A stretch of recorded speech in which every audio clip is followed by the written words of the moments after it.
वैशाली नगर में एक परिवार के घर में चलत विषय कार्यक्रम वहाँ निगरानी शुदा बदमाश लोग देखते हुए हमला हो गई।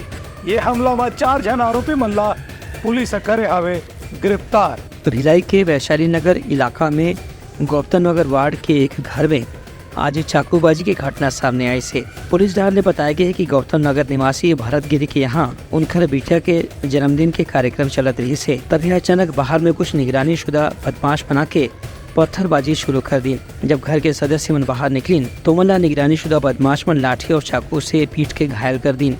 इनमें एक सदस्य की हालत गंभीर बताए गए है।